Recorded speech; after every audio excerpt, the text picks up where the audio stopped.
This over here is Dell Inspiron 16 Plus, and it's probably one of the most underrated laptops you could buy as a creator, because I got this for less than $1,000. I think in the UK I paid less than £900 for this one, and I highly recommend checking out the latest links in the description below. But for what I got, this is absolutely ridiculous. Now, before buying this laptop, I'll tell you some of my experience and, mistakes I made that you shouldn't make before buying this laptop. Let's go. This part of the video is brought to you by Thermal Grizzly. Improve your CPU and GPU cooling with their CryoNote thermal paste, or the CryoNote Extreme for the extreme overclockers. If you're on the Intel LGA 1700 platform, check out their contact frame that prevents CPU bending. And for the curious PC enthusiast, you might want to check out the WireView Pro. For all your high performance cooling solutions, check out Thermal Grizzly in the video description below.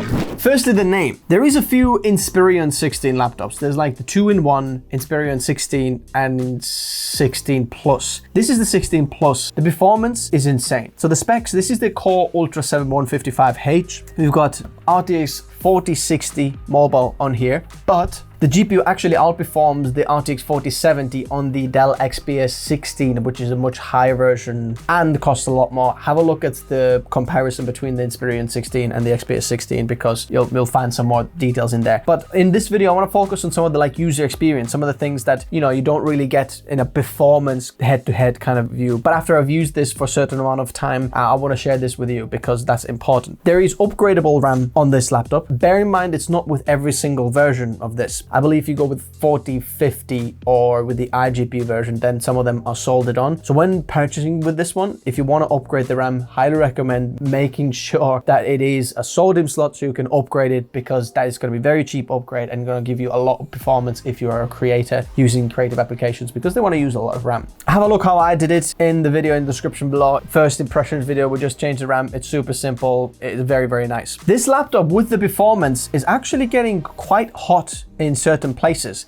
and it's weird because often laptops get hot underneath the chassis, and underneath this laptop is it's hot as well, but it also gets warm on top. There's a really hot patch in here right now, and I can feel it's very hot on the top there as well. So just so you know, let's talk about the keyboard, because there is a bit of keyboard flex in here now. You can see when I'm flexing this keyboard, there is a little bit, but the keyboard typing experience I prefer over the XPS 16. I'm missing less of the keys. The key distancing is a little bit better. I'm very much enjoying it, the way this keyboard feels. I like that there's spaces in between. It makes it less obvious to miss anything. Next, the display. This display is 120 Hz and it's kind of made for gamers. It's an IPS panel. There's no, amazing creator certifications, or Delta E is not mentioned even. So you're not going to get any amazing color correction work or accurate work done on the go. But working with things is very smooth because it's 120 Hz. When having this laptop, I highly recommend having it also on a desktop, or when you have normal screen in your actual workstation setup, then you can do all of this on the main screen, because this is not particularly amazing for creators. But at the same time, the good side is the smoothness because of 120 Hz. The touchpad here is okay. I'd say average or just about average. It's nothing amazing. It's on a hinge, on a diving board. It's not particularly big. It's not particularly small. It's just an okay.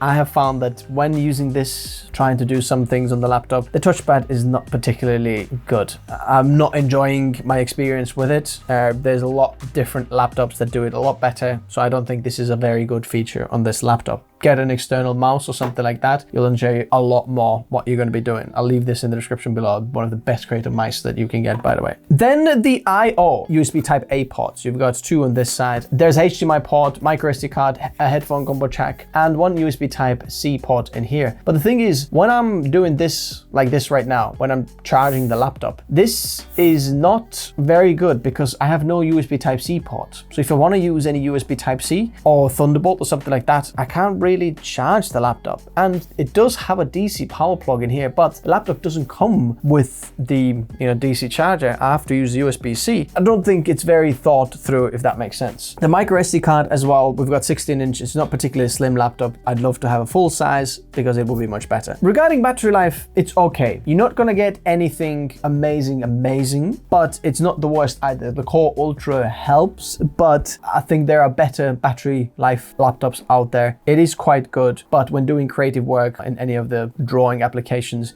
you're probably going to notice it's not the best and just dies faster. It's not Apple series, you know. And lastly, the design. This is one of the nicest things that I have done or tried here, actually. I'm very happy what the approach Dell has done here. They've got like a very unified color. It looks metallic all the way around. It's not actually metal build, it's not aluminum chassis. It looks metallic paint, but it is plastic as far as I can tell. Everything is plastic in here, even on the...